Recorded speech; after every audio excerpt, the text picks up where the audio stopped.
அனைவருக்கும் வணக்கம். இப்போ தான் குரூப் 4 எக்ஸாம் எழுதி முடித்தோம். ஸோ குரூப் 4 எக்ஸாம் எழுதி முடித்தோடனே குரூப் 2 நோட்டிஃபிகேஷன் வரும் அப்படின்னு சொல்லி எதிர்பார்த்துக்கிட்டு இருந்தோம். ஸோ அதே மாதிரியே வந்திருக்குது. So 23-27 2327 vacancy. ஸோ இதுக்கு நம்ம ஜூலை 17ஆம் தேதி வரைய நம்ம அப்ளை பண்ணலாம். ஸோ எக்ஸாம் அப்படிங்கிறது செப்டம்பர் மாதம் 14ஆம் தேதி எக்ஸாம் நடக்க போகுது. ஸோ இந்த எக்ஸாமுக்கு அப்ளை பண்ணுறது அப்படிங்கிறது மிக மிக முக்கியமானது. ஸோ நம்ம யார் அப்படிங்கிறது டிஎன்பிஎஸ்சிக்கு நம்மளுடைய ப்ரொஃபைல் அப்படிங்கிறது எல்லாமே டிஎன்பிஎஸ்சிக்கு எப்படி தெரியும்னா, நம்ம விண்ணப்பத்தில் என்ன கொடுக்குறோம் அப்படிங்கிறத வச்சு தான் என்டையர் ப்ராசஸும் நடக்க போகுது. ஸோ அந்த ப்ராசஸில் எந்த தவறும் பண்ணக்கூடாது அப்படிங்கிறதுக்காகத்தான் ஸ்டெப் பை ஸ்டெப்பாக இந்த வீடியோவில் பார்க்க போகிறோம். நிறைய பேர் இன்னமும் பண்ணிக்கிட்டு இருக்கக்கூடியது, இந்த எக்ஸாமுக்கு அப்ளை பண்ணுறப்ப எல்லா சர்டிஃபிகேட்டையும் கொண்டு போய் ஒரு நெட் சென்டரில் கொடுத்து அப்படியே அப்ளை பண்ணுங்க அப்படின்னு சொல்லிட்டு வாங்கிட்டு வருது. ஸோ அதை அப்படி பண்ணாதீங்க. எல்லாருமே டிகிரி ஹோல்டர்ஸ் தான். ஸோ பெரும்பாலும் டிகிரி ஹோல்டர்ஸ் தான் இந்த எக்ஸாம் எழுத போகிறீங்க. ஏன்னா கம்பல்சரி டிகிரி முடிச்சிருக்கணும். அப்படிங்கிறப்ப ஒரு செகண்ட் இந்த வீடியோ பார்த்துட்டு நீங்களே அப்ளை பண்ணலாம். ஸோ அப்படின்னா தான் நமக்கு என்ன பண்ண போகிறோம், நம்ம என்ன பண்ணுறோம் அப்படிங்கிறது நமக்கு தெரியும். ஸோ இதை பார்த்துட்டு நீங்கள் பொறுமையாக அப்ளை பண்ணுங்கள். விண்ணப்பத்தில் எந்த தவறும் பண்ண வேண்டாம். சார் அதையும் தாண்டி ஏதாவது தவறு பண்ணிட்டீங்க அப்படின்னாலும் ரொம்ப காமாக இருங்க, ஒன்றும் பிரச்சனை கிடையாது, பதட்டப்பட தேவையில்லை. இந்த விண்ணப்பத்தில் ஏதாவது தவறு பண்ணியிருந்தால் அதை திருத்துவதற்கான டைம் 3 நாள் கொடுத்துருக்குறாங்க. ஸோ அதையும் நம்ம நோட்டிஃபிகேஷன்லேயே தெளிவாக கொடுத்துருக்குறாங்க. ஸோ அதெல்லாம் நம்ம அந்த டயத்தில் போய் திருத்திக்கலாம். சரிங்களா? ஸோ இப்போ நம்ம எப்படி அப்ளை பண்ணுறது அப்படிங்கிறத பார்ப்போம். ஸோ இதுதான் அந்த நோட்டிஃபிகேஷனுடைய பேஜ். இன்றைக்கி வந்திருக்கிற அந்த combined civil service examinations, so group 2 and 2A அப்படின்னு கொடுத்துருப்பாங்க. இந்த அப்ளை ஆன்லைன் அப்படிங்கிறத கிளிக் பண்ணிங்க அப்படின்னாவே இந்த ஒரு பேஜ் ஓப்பன் ஆகும். ஸோ இந்த பேஜில் ஸோ இது எல்லாமே இருக்கும். ஸோ இதில் விண்ணப்பிக்க அப்படிங்கிறத கிளிக் பண்ணிட்டீங்கன்னா அடுத்த இந்த பேஜ் ஓப்பன் ஆகும். ஸோ இதில் notification date, post name, so application என்னையிலேருந்து ஓப்பன் ஆகுது, என்னைக்கு முடியுது, பேமெண்ட் எப்போ, ஸோ எக்ஸாம் என்னைக்கு கண்டக்ட் பண்ணுறாங்க, இந்த நோட்டிஃபிகேஷனுடைய தமிழ் வெர்ஷன் இங்கிலீஷ் வெர்ஷன் ரெண்டுமே இருக்குது. நீங்கள் ரெண்டுலையுமே எதில் வேணாலும் டவுன்லோட் பண்ணி ரீட் பண்ணிக்கலாம். ஸோ இதில் அப்ளை நவ் அப்படிங்கிறத கிளிக் பண்ணிங்கன்னா ஸோ அடுத்து இப்படி ஒரு பேஜ் ஓப்பன் ஆகும், ஒரு விண்டோ ஓப்பன் ஆகும். ஸோ இதில் நம்மளுடைய யூசர் நேம் நம்ம வச்சுருப்போம் ஓடிஆரில், அந்த யூசர் நேம் கொடுத்துருங்க, பாஸ்வேர்டு கொடுத்துருங்க. இங்கே இருக்கக்கூடிய நம்பரை என்ன உங்களுக்கு வருதோ அதுபோல் கூட்டி கொடுத்து ஃபுல்லாக நான் ஆட் பண்ணி இதில் போட்டு சப்மிட் பட்டனை கிளிக் பண்ணிட்டீங்க அப்படின்னா அடுத்த இந்த பேஜ் ஓப்பன் ஆகும். ஸோ இந்த பேஜில் நீங்கள் கிளிக் ஹியர் அப்ளை அப்படிங்கிற இந்த பட்டனை ஸோ கிளிக் பண்ணிட்டீங்க அப்படின்னா ஸோ அடுத்ததாக நமக்கு இந்த பேஜ் ஓப்பன் ஆகும். ஸோ அடுத்த விண்டோ இந்த விண்டோ தான். ஸோ இந்த விண்டோவில் ஃபுல்லாக எல்லாத்தையும் கீழே ஸ்க்ரோல் பண்ணிட்டீங்க, கீழே பாருங்கள். ஸோ இதெல்லாம் பார்த்ததுக்கப்புறம் இந்த பாக்ஸை இதை கிளிக் பண்ணிவிட்டு அதுக்கப்புறம் சேவ் கண்டினியூ. இதுவரை நம்ம எந்த டேட்டாவும் கொடுக்க போகிறதே கிடையாது, சும்மா கிளிக் மட்டும் பண்ணிக்கிட்டே வர போகிறோம். ஸோ அதெல்லாம் கொடுத்ததுக்கப்புறம் இந்த இடத்துல நம்ம எதையுமே கொடுக்க மாட்டோம். ஆல்ரெடி நம்மளுடைய ஓடிஆரில் இருக்குது பார்த்தீங்களா? சரிங்களா? ஓடிஆர்னா ஒன் டைம் ரெஜிஸ்ட்ரேஷன். அந்த ஓடிஆரில் இருக்கக்கூடிய டேட்டா எல்லாமே இதில் காட்டும். ஸோ அந்த டேட்டா எல்லாத்தையும் நீங்கள் ஒரு தடவை வெரிஃபை பண்ணிக்கிங்க.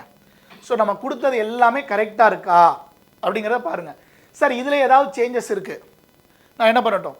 தயவு செய்து அப்ளை பண்ண வேண்டாம். அப்படியே பின்னாடி போய் உங்களுடைய ஒன் டைம் ரெஜிஸ்ட்ரேஷனில் போய் திருத்திட்டு அதுக்கப்புறம் இங்கே வாங்க, அங்கே கரெக்ட் பண்ணது இங்கே காட்டும். சரிங்களா? ஸோ இதில் எதையுமே நம்ம இப்போ கொடுக்க போகிறதில்ல. ஸோ ஒன் டைமில் இருந்தது தான் இங்கே காட்டியிருக்கோம். ரைட். ஸோ அதுக்கப்புறம் இதில் இருக்கக்கூடிய கம்யூனிட்டியோடைய சர்டிஃபிகேட் நம்பர், ஸோ அது யார் கொடுத்தது, ஸோ இதுவும் எல்லாமே அந்த ஓடிஆரில் இருக்கக்கூடியது அப்படி இங்கே காட்டும். அதை செக் பண்ணிக்கோங்க. Email ID and then mobile number, அதுவும் நம்ம ஓடிஆர்லேருந்தே எடுத்திருக்கோம். ஸோ இதெல்லாம் ஓடிஆர்லேருந்து அது ஆட்டோமேட்டிக்காக எடுத்துக்கக்கூடிய டேட்டா. ஸோ கரெக்டாக இருக்காங்கிறத மட்டும் வெரிஃபை பண்ணிக்கோங்க. இப்போ நம்ம இந்த இடத்துல இருந்து தான் நம்ம இப்போ இன்புட்ஸ் கொடுக்க போகிறோம். சரிங்களா? ஃபார் வெரிஃபிகேஷன் பர்பஸ் அப்படிங்கிறதுலேருந்து. ஸோ விண்ணப்பதாரரின் பேர், ஸோ பேர் எப்படி இருக்குதோ பேர் அப்படி கொடுங்க. இன்சியலுக்கு தனியாக ஒரு பாக்ஸ் கொடுத்துருக்காங்க, அந்த இடத்துல இன்சியல் எழுதிருங்க.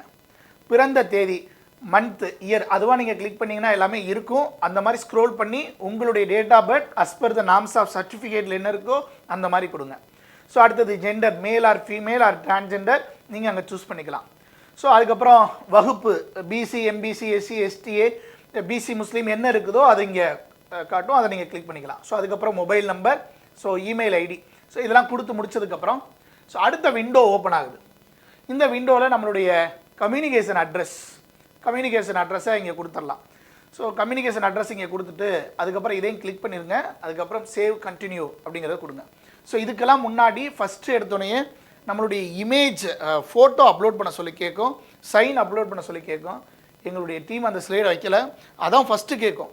ரைட்டா. அதில் உங்களுடைய இமேஜ் பாஸ்போர்ட் சைஸ் ஃபோட்டோவையும் உங்களுடைய சைனையும் அப்லோட் பண்ணிடுங்க. பாஸ்போர்ட் சைஸ் ஃபோட்டோ அப்படிங்கிறது பெரும்பாலும் ஒயிட் பேக்ரவுண்ட் வச்சு எடுங்க. 99% ஒயிட் பேக்ரவுண்ட் வச்சு எடுக்குங்க. ரைட்டா. ஸோ நிறைய பேர் ப்ளூ கலர் பேக்ரவுண்ட்லாம் வச்சு எடுத்துருக்காங்க. டிஎன்பிசி அதெல்லாம் எதுவும் சொல்லலை. ஆனால் அவங்களுடைய இன்ஸ்ட்ரக்ஷன் ஆஃப் த கேண்டிடேட்டுங்கிறதுல தெளிவாக கொடுத்துருக்காங்க, ஒயிட் கலர் பேக்ரவுண்ட் வைங்க அப்படின்னு சொல்லியிருக்காங்க. ஸோ அதனால் ஒயிட் கலர் பேக்ரவுண்ட் வச்சுருங்க. அவங்க கொடுத்துருக்கிற டைமென்ஷன் அடிப்படையில் கீழே பேர் இருக்கணும். ஃபோட்டோ எடுத்திருக்கக்கூடியது இந்த நோட்டிஃபிகேஷன் வந்திருக்கிற அன்னைக்கு இல்லைன்னா அதுக்கு பின்னாடி இருக்கக்கூடியது. இன்றைக்கி வந்திருக்குன்னா 20ஆம் தேதி. ஸோ 20/6 இல்லைன்னா இதுக்கு பின்னாடி இருக்கக்கூடிய தேதியை அந்த ஃபோட்டோவுக்கு கீழே இருக்கணும்.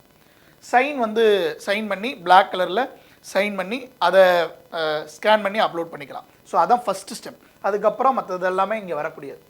ஸோ அதுக்கப்புறம் இந்த ஸ்பெஷல் கேட்டகரியை எப்போதுமே ராங் கிளைம் பண்ணக்கூடாது. ஸோ தெளிவாக இருக்கிறத மட்டும் நீங்கள் அப்ளை பண்ணுங்கள். ஸோ அவங்க டெஸ்டியூட் விடோவான்னு கேட்குறாங்க. சார் விடோ வேறு, டெஸ்டியூட் விடோ வேறு. ஸோ இந்த இதுக்கு நீங்கள் அப்ளிகபிள் அப்படின்னா மட்டும் அதை நீங்கள் சூஸ் பண்ணுங்கள். அடுத்தது ஃபிசிக்கலி சேலஞ்சடா அப்படின்னு சொல்லி கேட்குறாங்க. ஸோ இருந்ததுன்னா அதை கிளிக் பண்ணிங்கன்னா அதில் என்ன ஃபிசிக்கலி சேலஞ்சு, பிளைண்டா, ஆர்த்தோவா, மல்டிபிள் டிசபிலிட்டிஸா எல்லாமே கேட்பாங்க. ஸோ அதை கரெக்டாக சூஸ் பண்ணிடுங்க. ஸோ அதுக்கப்புறம் இங்கே கேட்கக்கூடியது exemption for differentially abled from appearing Tamil eligibility test. So அதாவது தமிழ் எலிஜிபிலிட்டி டெஸ்ட்டுக்கு எக்ஸம்ஷன் கேட்கலாம். யாருன்னா ஃபிசிக்கலி சேலஞ்சு அவங்க மட்டும் தமிழ் எலிஜிபிலிட்டி தமிழ் தகுதித்தாள் எழுத தேவையில்லை. தமிழ் தகுதித்தாள்னா மெயின்ஸில் இங்கே டிஸ்கிரிப்டிவ் பேப்பராக நடக்கும். ஸோ அது அவங்க எழுத தேவையில்லை. ஸோ அவங்க மட்டும்தான் இதை கிளைம் பண்ண முடியும். யார்? Physically challenge. ரைட்டா. ஸோ அவங்களுக்கான ஜிஓ கொடுத்துருக்குறாங்க. அந்த ஜிஓவை ரீட் பண்ணிவிட்டு HRM ஜிஓ நம்பர் 49 இந்த தேதியை போட்டிங்கன்னாவே ஜிஓ டவுன்லோட் ஆயிரும். அந்த ஜிஓவை ரீட் பண்ணிவிட்டு கூட அதுக்கு நீங்கள் எலிஜிபிளாக என்னென்னு பார்த்துட்டு நீங்கள் இங்கே கிளைம் பண்ணலாம். ரைட்டா. ஸோ அடுத்தது எக்ஸ் ஆர்மியான்னு கேட்குறாங்க. எக்ஸ் சர்வீஸ்மேன் அப்படின்னா நீங்கள் எஸ்னா எஸ் கொடுக்கலாம், இல்லைனா நோ கொடுத்துட்டு இதை கிளிக் பண்ணிவிட்டு அதுக்கப்புறம் சேவ் அண்ட் கண்டினியூ இந்த பட்டனுக்கு போயிருங்க. ஸோ இதில் எம்ப்ளாய்மெண்ட் ஸ்டேட்டஸ் முதல்ல எடுத்தோன்னே. ஸோ எம்ப்ளாய்மெண்ட் ஸ்டேட்டஸில் முதல்ல இங்கே கிளிக் பண்ணிட்டீங்கன்னா நீங்கள் அரசு பணியாளரா அப்படின்னா நோன்னு கொடுக்கும். அடுத்தது அது கீழே கொடுத்துருப்பாங்க அரசு பணியாளரா, நீங்கள் அன்எம்ப்ளாய்மெண்ட்டா, ப்ரைவேட்டில் வேலை செய்கிறீங்களா, நீங்கள் என்ன இருக்குதோ அதை கொடுத்துருங்க. Value government employee. ஸோ அதுலேருந்து ஏதாவது நம்மளை ரெசிக்னேஷன் பண்ணியிருக்கிறோமா, ரிமூவல் கொடுத்துருக்கோமா, டிஸ்மிஸல் ஆகிருக்கோமா, ஸோ இது அனைத்தையுமே இந்த விண்ணப்பத்தில் தெளிவாக கொடுத்துருக்கணும். அதுக்கப்புறம் டிஎன்பிஎஸ்சி எக்ஸாம் எழுதுறதுலேருந்து உங்களையே டிபார் பண்ணியிருக்காங்களா. ஏன்னா நிறைய விஷயங்களில் டிஎன்பிஎஸ்சி டிபார் பண்ணுவாங்க. தவறான தகவல்களை கொடுக்கறது, சர்டிஃபிகேட் மாற்றுறது, தேர்வு கூடத்தில் மிஸ்பிஹேவியர் பண்ணுறது, இது மாதிரி நிறைய காரணங்களால் டிஸ்குவாலிஃபை பண்ணலாம். ஸோ இதுக்கு முன்னாடி தேர்வாணையம் டிஸ்குவாலிஃபை பண்ணியிருக்கிறாங்க. சரி, அதே மாதிரியே வேறு தமிழ்நாட்டில் இருக்கக்கூடிய எக்ஸாம் போர்டோ இல்லை வேறு ஏதாவது யூனியன் கவர்மெண்ட் நடத்தக்கூடிய எக்ஸாம் போர்ட்லேருந்தோ உங்களையே டிபார் பண்ணியிருக்காங்களா அப்படிங்கிறத கேட்குறாங்க. ஸோ டிபார் பண்ணியிருந்தாங்கன்னா நீங்கள் கொடுத்தீங்கன்னா அதுக்கு என்ன ப்ரொசீஜருக்கு ஏற்ப டிஎன்பிஎஸ்சி ஆக்ஷன் எடுப்பாங்க. ரைட்டா. அதாவது இத்தனை வருஷத்துக்கு டிபார் பண்ணியிருக்காங்கன்னா அத்தனை இயர் முடிஞ்சிருக்குதான்னு பார்த்துட்டு தான் உங்கள் அப்ளிகேஷனை அவங்க கன்சிடர் பண்ணுவாங்க. அப்படி எதுவும் இல்லைன்னா இல்லைன்னு கொடுத்துடலாம். எதையுமே மறைக்க வேண்டாம். தெரியாது டிஎன்பிஎஸ்சி கண்டுபிடிக்க மாட்டாங்க. கண்டிப்பாக ஜென்யூனஸ் பார்ப்பாங்க. எல்லா சர்டிஃபிகேட்டும் பேக் அண்ட் வெரிஃபிகேஷன் கண்டிப்பாக போகும். ரைட். ஸோ இருக்கக்கூடியதை நீங்கள் சூஸ் பண்ணால் போதும். ஸோ அதுக்கப்புறம் கிரிமினல் கேசஸ், இதுவரை ஏதாவது கிரிமினல் கேசஸ் இருக்குதா, எஸ் ஆர் நோ அப்படிங்கிறது கொடுக்கலாம். சார் கேஸ் இருக்குது அப்படின்னா கேஸ் இருக்கிறது கொடுக்கலாம். அதனால எந்த பாதிப்பும் வரவே வராது. சரிங்களா. கேஸ் இருக்குது, கேஸ் இருந்து எனக்கு ஜட்ஜ்மெண்ட் ஆகிருக்குது, கேஸ் இப்போ போய்கிட்டு இருக்குது. ஸோ இது மாதிரி எந்த பிரச்சனைகள் இருந்தாலும் அதில் நீங்கள் மென்ஷன் பண்ணலாம். ஸோ இதனால அவங்க நோட்டிஃபிகேஷன்லேயே தெளிவாக கொடுத்துருக்குறாங்க. இது ப்ராசஸில் எந்த இடத்துலையும் டிஸ்டர்ப் பண்ணாது அப்படிங்கிறத சொல்லியிருக்கிறாங்க. ஸோ இதை நீங்கள் தெளிவாக கொடுத்துருங்க. அதில் பனிஷபிள் அப்படின்னா மட்டும்தான் தேர்வாணையம் அதை கன்சிடர் பண்ணிக்குவாங்க. உங்கள் மேலே நிலுவையில் வழக்கு இருந்துச்சுன்னா, எனக்கு தெரிஞ்ச ஒரு கேண்டிடேட்டில் நம்ம ஸ்டூடெண்ட்டு அவர் மேலே வழக்கு இருந்தது, அவர் ஆனால் கிளியர் பண்ணிவிட்டு அந்த வழக்கு இருந்தபோது அதுக்கப்புறம் அவருக்கு நிரபராதின்னு தீர்ப்புலாம் வந்ததுக்கப்புறம்லாம் தேர்வாணையத்தில் கொடுத்துட்டு சர்வீஸை கண்டினியூ பண்ணிட்டு தான் இருக்கிறார். ஸோ அந்த பிரச்சனைலாம் எதுவும் கிடையாது. ஸோ அதனால் நீங்கள் இந்த இடத்துல கேசஸ் இருந்ததுன்னா எஸ் அதோடைய டீட்டெயில் கேட்கும், டீட்டெயில் கொடுத்துடலாம். நோனா நோன் கொடுத்துட்டிங்கன்னா அடுத்த ஆப்ஷன் போயிடலாம். இப்போ அடுத்தது ஃபிசிக்கல் ஸ்டாண்டர்ட் கேட்குறாங்க. ஸோ நிர்ணயிக்கப்பட்ட உடல் தகுதி பெற்றுள்ளீர்களா. ஸோ எஸ்னே கொடுத்துருங்க. பெரும்பாலும் ஐவசன் தான் கேட்பாங்க. அந்த ஐவசன் கீழே கொடுத்துருக்காங்க பாருங்கள். ஸோ பார்வை திறன் அதில் standard version 1, standard version 2, standard version 3 மொத்தம் 3 இருக்கும். ஸோ ரைட் அண்ட் லெஃப்ட் ரெண்டு ஐலையுமே 6/6 இருந்துச்சு அப்படின்னா அது ஸ்டாண்டர்ட் வெர்ஷன் 1ன்னு வரும். ஸோ ஸ்டாண்டர்ட் வெர்ஷன் 2, 3 அப்படிங்கிறத உங்களுடைய ஐ பெரும்பாலும் உங்களுடைய ஐ டாக்டர்கிட்ட செக் பண்ணி பார்த்துட்டு இது கொடுத்துக்கலாம். ஸோ இதில் என்ன சார் இப்படி இதில் எதுவும் ரிஃப்ளெக்ட் ஆகுமா அப்படின்னு பார்த்தீங்கன்னா 2 போஸ்ட்டுக்கு ஸ்டாண்டர்ட் வெர்ஷன் 1 கேட்டிருக்கிறாங்க. என்னென்ன அப்படின்னு பார்த்தீங்கன்னா ஃபாரஸ்டர் அண்ட் தென் நன்னடத்தை அலுவலர் ப்ரொஃபஷனரி ஆஃபீஸர். ஸோ 2க்குமே ஸ்டாண்டர்ட் வெர்ஷன் 1 இருக்கணும். ஸ்டாண்டர்ட் வெர்ஷன் 1னா 2 கண்ணிலையுமே எந்த ஃபால்ட் இருக்கக்கூடாது. ரைட்டா? அடுத்தது வந்து நார்மலாக இருக்கக்கூடிய குரூப் 2 அண்ட் 2A போஸ்ட்டு, இது எல்லாத்துக்கும் ஸ்டாண்டர்ட் வெர்ஷன் 3 இருந்தாவே போதும். 3னா நான் கண்ணாடி போட்டுக்கிறேன். ஸோ இதெல்லாம் எந்த பிரச்சனையும் கிடையாது, நீங்கள் தாராளமாக கொடுத்துக்கலாம். ரைட்டா? ஸோ இதில் ஏதாவது சந்தேகம் இருந்ததுன்னா பக்கத்தில் இருக்கக்கூடிய ஆப்டிகல்ஸ் ஏதாவது ஒரு கண்ணாடி ஷோரூமில் கூட உங்களுக்கு செக் பண்ணி கொடுத்துருவாங்க. சிலனா அவர் ஐ டாக்டர்கிட்ட கேட்டுட்டு நீங்கள் அதை ஃபில் பண்ணிக்கோங்க. ரைட்? ஸோ அடுத்தது, ஏன்னா ஒவ்வொருத்தவங்களுக்கும் அது மாறும்ல. ஸோ அடுத்தது கலர் பிளைண்ட்னஸ் அல்லது நைட் பிளைண்ட்னஸ். ரைட்டா? ஸோ கலர் பிளைண்ட்னஸ் அப்படின்னா ஏதாவது ஒரு நிறம் நமக்கு தெரியாது. நமக்கு அந்த நிறம் தெரியாதுங்கிறதே நமக்கு தெரியறதுக்கு ரொம்ப நாள் ஆகும். அது என்னன்னு கண்டுபிடிச்சிருங்க. ஸோ அதுக்கப்புறம் மாலை நேரத்துக்கு மேலே எனக்கு பார்வை கொஞ்சம் தெரியாது அப்படிங்கிற மாதிரி கம்ப்ளைண்ட் இருந்துச்சுன்னா அதுவும் கேட்டுக்கிறாங்க. சார் இதிலெல்லாம் எதையுமே நம்ம மாற்ற முடியாது. ஏன்னா கண்டிப்பாக சில போஸ்ட்டுக்கு பின்னாடி மெடிக்கல் ஃபிட்னஸ் சர்டிஃபிகேட் கேட்பாங்க. இங்கே ஏதாவது நம்ம கொடுத்துட்டு அங்கே போனோம்னா பின்னாடி பிரச்சனை தான் வரும். இதெல்லாம் கரெக்டாக ஃபில் பண்ணிடுங்க. ஸோ அடுத்தது எலிஜிபிலிட்டி ஃபார் அப்பாயின்மெண்ட் அப்படிங்கிறதுல நீங்கள் ஏற்கனவே திருமணம் செய்த மனைவியுடன் மேலும் ஒரு இது உங்களுக்கு நல்லாவே தெரியும். ரைட்டா? இதை நம்ம என்னத்தை எக்ஸ்பிளைன் பண்ணுறது? ஸோ பார்த்துட்டு எஸ்னா டிஸ்குவாலிஃபை தான் டைரெக்டாக. ரைட்டா? ஸோ நோனா ஒரே ஒரு மனைவி மட்டும் இருக்கலாம். ஸோ அதை பார்த்து கிளிக் பண்ணிக்கோங்க. ரைட்? அடுத்ததா எஸ்எஸ்எல்சி. ஸோ எஸ்எஸ்எல்சியில் நம்மளுடைய 10th மார்க் ஷீட்டை நீங்கள் கையில் எடுத்துக்கங்க. ஸோ அந்த 10th மார்க் ஷீட்டில் இங்கே மேலே சர்டிஃபிகேட் நம்பர் இருக்கும். அதுக்கப்புறம் நம்மளுடைய மார்க் எல்லாமே இங்கே இருக்கும். கீழே register number, date of birth, result வந்த தேதி இதெல்லாம் இங்கே இருக்கும். ரிசல்ட் வந்த தேதி இங்கே இருக்குது கீழே. ஸோ அந்த தேதி எடுத்து இங்கே மென்ஷன் பண்ணுங்கள். சர்டிஃபிகேட் நம்பர் இங்கே இருக்குது, இந்த நம்பர் எடுத்து இங்கே போடுங்க. நீங்கள் ஸ்டேட் போர்டுனா ஸ்டேட் போர்டு, சிபிஎஸ்சினா சிபிஎஸ்சி, இது போல் நீங்கள் என்ன போர்டில் படிச்சிருக்கீங்களோ அங்கே போடலாம். ரிசல்ட் வெளியிட்ட தேதி தான் இந்த தேதி. அதுக்கடுத்து தமிழை ஒரு பாடமாக எடுத்து தேர்ச்சி பெற்றிருக்கிறீர்களா? ஸோ தமிழ் நீங்கள் கண்டிப்பாக 10th படிச்சிருப்போம். இப்போ வேறு யாராவது வேறு லாங்குவேஜ் எடுத்து படித்தவங்க மட்டும்தான் அது வரமாட்டீங்க. ஸோ தமிழ் அந்த உங்களுடைய சர்டிஃபிகேட்டில் இருக்கான்னு பாருங்கள். எல்லாருமே தெரியும், தமிழ் தான் படிச்சிருப்போம். ஸோ என்ன எஸ் கொடுத்துருங்க. ஸோ அடுத்ததாக 12th இது கேட்குறாங்க. 10th முடிச்சு சில பேர் ஐடிஐ பண்ணியிருக்கலாம். ஸோ அவங்களும் கூட ஐடிஐ முடிச்சுட்டு அதுக்கப்புறம் டிப்ளமோ டிகிரிலாம் போனப்போ அவங்களும் இதுக்கு எலிஜிபிள் வருவாங்க. ஸோ இதில் என்ன கேட்டிருக்காங்கன்னு பார்த்துங்க. 12th முடிச்சிருக்கலாம், ஐடிஐ முடிச்சிருக்கலாம், டீச்சர் ட்ரைனிங் முடிச்சவங்க. சரிங்களா? ஸோ இதில் ரிசல்ட்டு பப்ளிஷ் ஆன சர்டிஃபிகேட் அதே தான் நம்மளுடைய பெரும்பாலும் எல்லாரும் 12th சர்டிஃபிகேட் இருக்கும். ஸோ மார்க்குக்கு கீழே இந்த இடத்துல ரிசல்ட் அதுலேயே தேர்வு முடிவு வெளியிடப்பட்ட தேதின்னு போட்டு தான் டேட் கொடுத்துருப்பாங்க. ஸோ அதை ரீட் பண்ணி பார்த்துட்டு தேதியை மென்ஷன் பண்ணுங்கள். அடுத்தது படிப்பினுடைய பெயர், அது ஹச்எஸ்சி, ஐடிஐனா ஐடி, டீச்சரிங்னா டீச்சரிங், அதை கிளிக் பண்ணோன்னா அது காட்டும். தேர்வுக்குள்ள ஸ்டேட் போர்டு, சிபிஎஸ்சி என்ன போர்டோ அதை நீங்கள் மென்ஷன் பண்ண போகிறீங்க. சர்டிஃபிகேட் நம்பர் இங்கே மேலே இருக்கும். ஸோ அந்த சர்டிஃபிகேட் நம்பர் இங்கேயும் தமிழ் ஒரு சப்ஜெக்டாக எடுத்து படிச்சிருக்கிறீங்களா அப்படிங்கிறத பார்த்துங்க. எஸ்னா எஸ் கொடுத்துருக்கலாம். சில பேர் ஹிந்தி எடுத்து படிச்சிருக்கலாம், ஃப்ரெஞ்சு எடுத்து படிச்சிருக்கலாம், ஜெர்மன் எடுத்து படிச்சிருக்கலாம். ஸோ அப்படி இல்லைன்னா இல்லைன்னு கொடுத்துருங்க. அது ஒன்றும் பெருசாக இம்பேக்ட் பண்ண போகிறது கிடையாது. ரைட்? ஸோ அடுத்தது டிப்ளமோ சர்டிஃபிகேட். 10th முடிச்சு சில பேர் டிப்ளமோ பண்ணியிருப்பீங்கல்ல.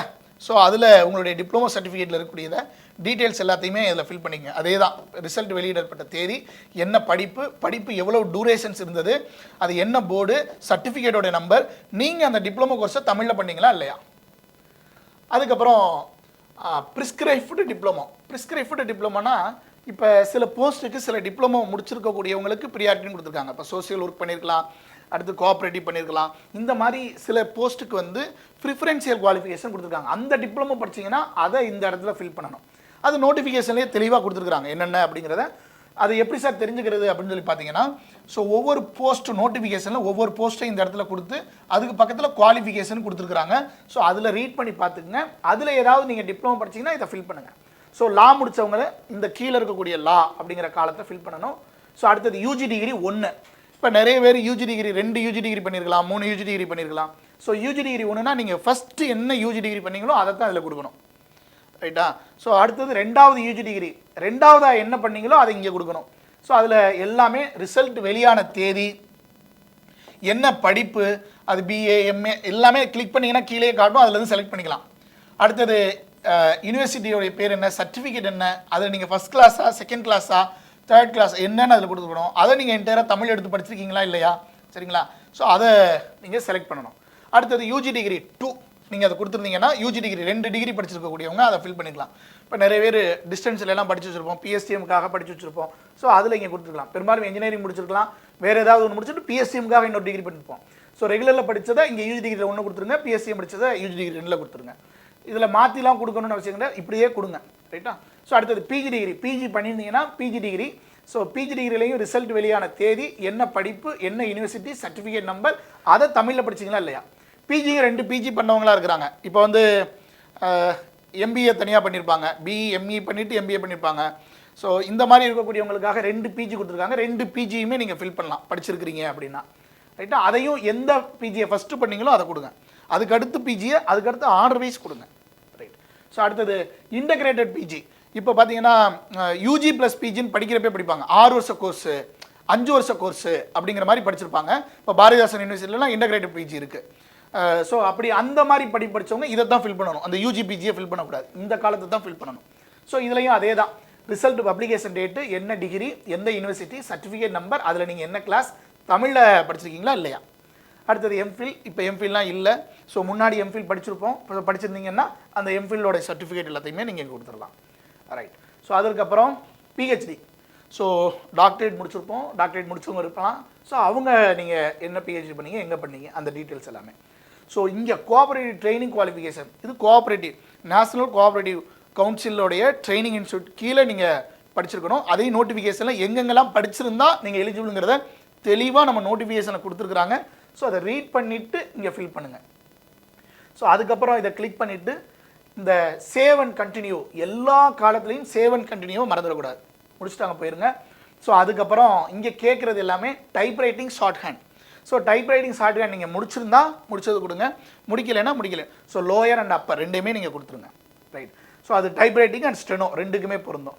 அதுக்கப்புறம் சிஓஏ கம்ப்யூட்டர் ஆட்டோமேஷன் கோர்ஸ், அதை நீங்கள் முடிச்சிருந்தீங்கன்னா அதை கொடுக்கலாம், முடிக்கலைன்னா நோ கொடுத்துக்கலாம். அடுத்தது specific criteria for the post code. இந்த 4 போஸ்ட்டுக்கு மட்டும் சிலது கேட்குறாங்க. என்ன அப்படின்னா Hindu religion department. Hindu religion டிபார்ட்மெண்ட்டில் ஆடிட் இன்ஸ்பெக்டர் அண்ட் அசிஸ்டன்ட். இதுக்கு கண்டிப்பாக அவங்க ஹிந்துவாக இருக்கணும். இதுதான் மிக முக்கியமான முதல்ல இருக்கக்கூடியது. ஹிந்து மதத்தின் மீது நம்பிக்கை இருக்கணும். ஸோ ஹிந்துவாக இருக்கணும். ஸோ அது இருந்துச்சுன்னா நீங்கள் அந்த போஸ்ட்டுக்கு வில்லிங்காக இருந்தால் நீங்கள் எஸ் கொடுத்துக்கலாம். ரைட்டா? இப்போ நீங்கள் முஸ்லீமாக இருந்தீங்கன்னா ஆட்டோமேட்டிக்காக you are not eligible for this post. So அதில் தெளிவாக கொடுத்துருப்பாங்க. ஸோ அதை பார்த்துக்குங்க. வேணா இந்த போஸ்ட் கோடை பார்த்துட்டு நோட்டிஃபிகேஷன்லையும் அதுக்கு கீழே அதுக்கு நேராக கொடுத்துருக்கக்கூடியதை பார்த்துக்கலாம். இது இந்த டிபார்ட்மெண்ட்டை பொறுத்தவரை நீங்கள் ஹிந்துவாக இருந்தீங்கன்னா மட்டும்தான் எலிஜிபிள். ஸோ அடுத்தது, do you want to consider for the post of forester. இப்போ ஃபாரஸ்டர் அப்படிங்கிற போஸ்ட் இருக்குது. ஸோ இந்த ஃபாரஸ்டர் போஸ்ட்டுக்கு சயின்ஸ் ஸ்ட்ரீம் இருக்கணும், சயின்ஸில் படிச்சிருக்கலாம். ஸோ இப்போ நீங்கள் இன்ஜினியரிங் அப்படின்னாலும் நீங்கள் எலிஜிபிள் தான். ரைட்டா? ஆர்ட்ஸ் படித்தவங்க நாட் எலிஜிபிள். ரைட்டா? பிஏ பிலிட் எலிஜிபிள் கிடையாது. சார் நான் 1 டிகிரி ஆர்ட்ஸ், 1 டிகிரி நான் வந்து இன்ஜினியரிங் அப்படின்னா கன்சிடர் பண்ணுவாங்களா? கன்சிடர் பண்ணுவாங்க. ரைட்டா? ஸோ அப்படிங்கிறப்ப நீங்கள் இந்த இதை நீங்கள் கிளிக் பண்ணலாம். ஆர்ட்ஸ் பண்ணவங்களுக்கு நாட் எலிஜிபிள் வந்துடுவாங்க. ஸோ சயின்ஸ் அண்ட் இன்ஜினியரிங் பண்ணவங்க இதுக்கு எலிஜிபிள் வருவாங்க. ஸோ அந்த நோட்டிஃபிகேஷன்லேயும் அந்த போஸ்ட் கோடு கொடுத்துருக்காங்க பாருங்கள். அந்த நோட்டிஃபிகேஷன் கீழே யார் யார் எலிஜிபிள், என்னென்ன டிகிரிங்கிறது தெளிவாக கொடுத்துருக்காங்க. நீங்கள் டவுட் இருந்தால் அதை வெரிஃபை பண்ணி பார்த்துட்டு இங்கே கிளிக் பண்ணிக்கலாம். ரைட்டா?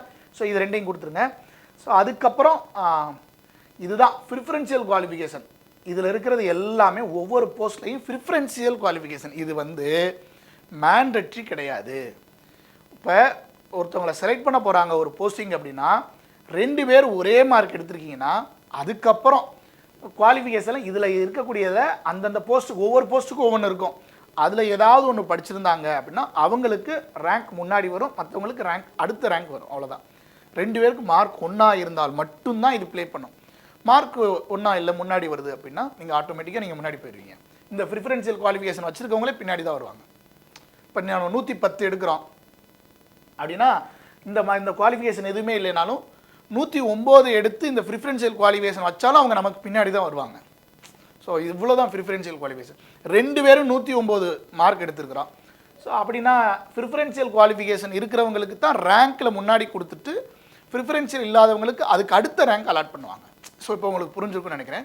ஸோ இதில் ஏதாவது டவுட் இருந்துச்சுன்னா இந்த வீடியோ கீழே கமெண்ட் பண்ணுங்கள். இந்த நீங்கள் கேட்குற டவுட்ஸை நாங்கள் தனியாக ஒரு வீடியோவிலேயே நாங்கள் எக்ஸ்பிளைன் பண்ணுறோம். எல்லா டவுட்ஸையும் நான் எக்ஸ்பிளைன் பண்ணுறேன். ரைட். ஸோ ப்ரிஃபரன்ஷியல் குவாலிஃபிகேஷன் தெளிவாக ஃபுல்லாக படித்து பார்த்துங்க. நோட்டிஃபிகேஷனில் தெளிவாக கொடுத்துருக்காங்க. அதுவும் ஸோ இவ்வளோ டீட்டெயில்ஸ் இருக்குது. இது எல்லாத்தையும் பார்த்துட்டு அதுக்கப்புறம் இதை கிளிக் பண்ணிவிட்டு மறுபடியும் சேவ் அண்ட் கண்டினியூ கொடுத்துருங்க. அடுத்து பிஎஸ்டிஎம் கேட்குறாங்க. ஸோ பிஎஸ்டிஎம் நீங்கள் கிளைம் பண்ணுறீங்கன்னா எஸ்ன்னு கொடுத்தீங்கன்னா ஒரு விண்டோ ஓப்பன் ஆகும். அந்த விண்டோவில் எஸ்எஸ்எல்சியா, ஹச்எஸ்சியா, UG degree 1, UG degree 2, PG 1, PG 2, நீங்கள் எது வரையே கொடுத்துருக்கீங்களோ அதெல்லாம் பாக்ஸ் காட்டும். ரைட்டா? அப்படி பாக்ஸ் காட்டினா எல்லாத்தையும் கிளிக் பண்ணும். சார் இப்போ நான் வந்து பிஜி வரையே தமிழ் மீடியம் சார், 1ஆவதுலேருந்து பிஜி வரையே தமிழ் மீடியம், இதை கிளிக் பண்ணி இதை கிளிக் பண்ணி இதை கிளிக் பண்ணி இதை கிளிக் பண்ணி இதை கிளிக் பண்ணி கிளிக் பண்ணணும். சார் நான் 10th வரையே Tamil medium, 12th Tamil medium, ஆனால் ஃபஸ்ட்டு டிகிரி இன்ஜினியரிங் சார், 2வது டிகிரி மட்டும் தான் தமிழ் மீடியத்தில் படித்தேன். அப்படின்னா அந்த யூஜி டிகிரி 1 விட்டுட்டு யூஜி டிகிரி 2 மட்டும் கிளிக் பண்ணி நீங்கள் சார் ஆனால் நீங்கள் வந்து மாற்றிலாம் கொடுத்துடக்கூடாது. யூஜி டிகிரி 1ல் தமிழ் மீடியம் சர்டிஃபிகேட்டை கொடுத்துட்டு இங்கே போய் இதை கிளிக் பண்ணிலாம் மாற்றி கொடுத்துடக்கூடாது. ஸோ கவனமாக நீங்கள் என்ன கொடுத்துருக்கீங்களோ அது இங்கே காட்டும். அந்தந்த டிகிரியை நீங்கள் தமிழில் படிச்சிருந்தீங்கன்னா மட்டும் கிளிக் பண்ணால் போதும். நீங்கள் தமிழ் மீடியம் இல்லைன்னு மட்டும் போட்டிங்கன்னா அடுத்தது போயிடும். ஆமான்னு கேட்டிங்கன்னா ஃபஸ்ட்டு இந்த பாக்ஸ் ஓப்பன் ஆகும். பாக்ஸ் ஓப்பன் பண்ணதுக்கப்புறம் கீழே ஃபில் த சர்டிஃபிகேட் டீட்டெயில்ஸ் அப்படின்னு காட்டும். அதை கிளிக் பண்ணுங்கள். கிளிக் பண்ணதுக்கப்புறம் ஒரு பெரிய பாக்ஸே ஓப்பன் ஆகும். அதில் 1ஆவதுலேருந்து 10வது வரையே படித்தது, 11, 12, யூஜி, பிஜி, இது எல்லாமே நம்ம எங்கெங்கே படிச்சிருக்கிறோம், எந்த வருஷம் படித்தோம், யார் கையெழுத்து போட்டிருக்கிறாங்க, அது ஸ்கூல் காலேஜோடைய நேம் என்ன, அது எந்த டிஸ்ட்ரிக்டில் இருக்குது, அதோடைய பின்கோடு என்ன, அது ப்ரைவேட்டாக கவர்மெண்ட்டாக கவர்மெண்ட் எய்டடா, இது எல்லா டீட்டெயிலும் கேட்டிருக்கோம். அது எல்லா டீட்டெயிலையும் ஃபில் பண்ணணும். ரைட்டா? ஸோ சார் நான் இதுக்காக புதுசாக போய் நான் பிஎஸ்டிஎம் சர்டிஃபிகேட் வாங்கணுமா? பிஎஸ்டிஎம் சர்டிஃபிகேட் டிஎன்பிஎஸ்சி ஃபார்மெட்டில் நீங்கள் ஆல்ரெடி வாங்கி வச்சுருந்தீங்கன்னா அதுவும் already it's consider as a permanent certificate. அதனால் திரும்ப திரும்ப ஒவ்வொரு தடவையும் வாங்கணும்னு அவசியம் கிடையாது. நீங்கள் ஆல்ரெடி டிஎன்பிஎஸ்சி ஃபார்மெட்டில் வச்சுருந்தீங்கன்னா அந்த டீட்டெயிலே கொடுத்தா போதும். ஸோ இப்போ நீங்கள் தமிழ் வழி கல்வி பார்த்தீங்களா, அதில் இல்லைன்னா இல்லைன்ட்டு வந்துடும். ஸோ நீங்கள் இல்லைன்னா இல்லை, இருக்குன்னா அந்த டீட்டெயிலெலாம் ஃபில் பண்ணதுக்கப்புறம் இப்போ எக்ஸாம் சென்டர், ஃபஸ்ட் எடுத்தோன்னே எக்ஸாம் சென்டர் நீங்கள் இப்போ ஒன்று கொடுக்குறீங்க. இப்போ நான் எக்ஸாம் சென்டர் மதுரைன்னு கொடுக்குறேன் அப்படின்னா அந்த மதுரைக்கு கீழே என்னெல்லாம் இருக்குதோ, மேலூர், மதுரை நார்த், மதுரை சவுத், இப்படிலாம் கொடுத்துருந்தா அது அப்படியே கொடுத்துரும். நீங்கள் சூஸ் பண்ணிக்கலாம். அடுத்து 2வது டிஸ்ட்ரிக் போகிறப்ப நம்ம மதுரை ஆல்ரெடி சூஸ் பண்ணனால மதுரை மறுபடியும் காட்டாது. வேறு ஏதாவது ஒரு டிஸ்ட்ரிக் தான் நம்ம சூஸ் பண்ணணும். ஸோ அந்த டிஸ்ட்ரிக் ஏதாவது சூஸ் பண்ணி அந்த டிஸ்ட்ரிக்டில் ஏதாவது ஒரு சென்டர் காட்டும், அது கொடுத்துடலாம். ரைட்டா?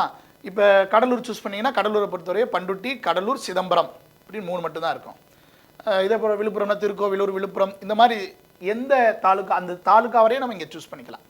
ஸோ இதில் டிஸ்ட்ரிக் 1ஓ டிஸ்ட்ரிக் 2ஓ அந்த தாலுக்காவோ அவைலபிலிட்டியை பொறுத்தவரையே டிஎன்பிஎஸ்சியை சஃபில் பண்ணி நமக்கு எக்ஸாம் சென்டர் அலாட் பண்ணுவாங்க. ரைட். ஸோ அடுத்ததாக இங்கே குரூப் 2 அண்ட் 2ஏக்கான மெயின்ஸ் எக்ஸாமுக்கான சென்டர், மெயின்ஸ் எக்ஸாமுக்கான சென்டர் இங்கே சூஸ் பண்ணிங்க அப்படின்னம்னா இதில் மொத்தம் ரைட்.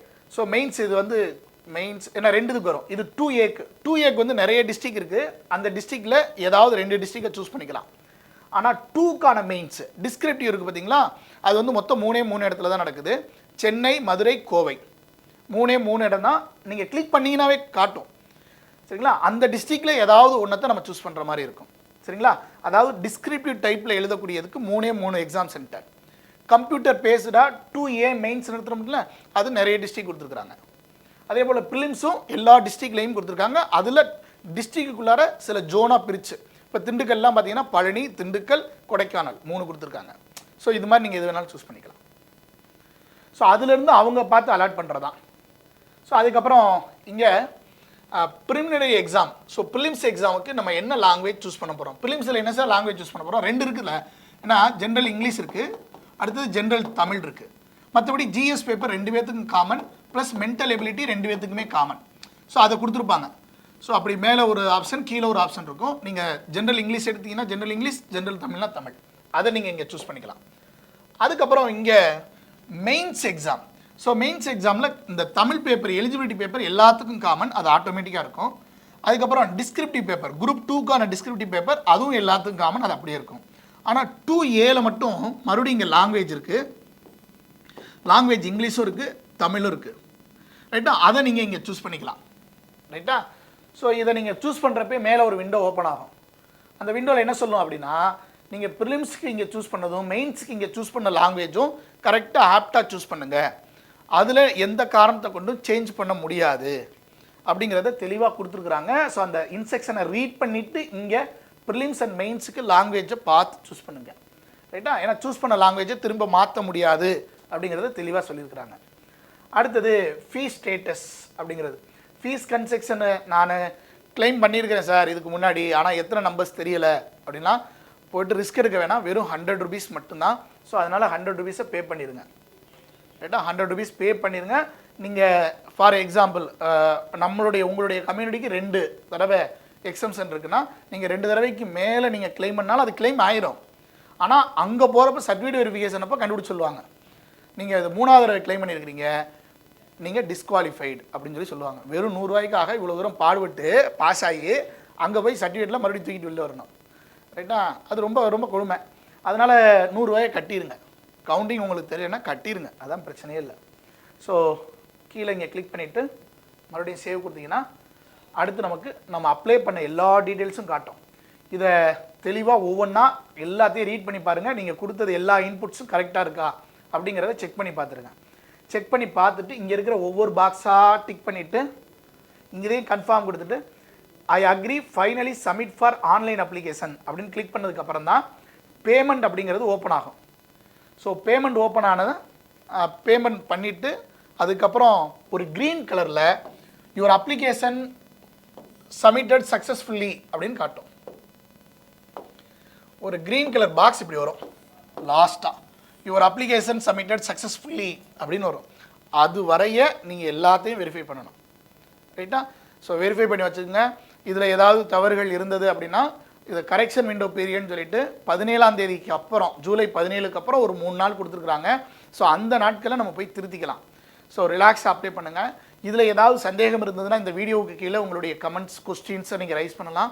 ஸோ அதை எக்ஸ்பிளைன் பண்ணி தனி வீடியோவில் கொடுக்குறோம்.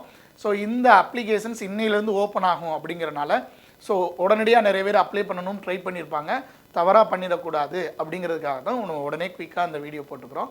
ஸோ டவுட்ஸ் இருந்ததுன்னா கீழே கமெண்ட் பண்ணி கேட்டுட்டு நீங்கள் அதுக்கப்புறம் அப்ளை பண்ணலாம். So wish you all the very best. உங்களுக்கான ஜாப் இந்த போஸ்டிங்கில் இருக்கும். ஸோ குரூப் 4க்கு படிச்சிருப்பீங்க.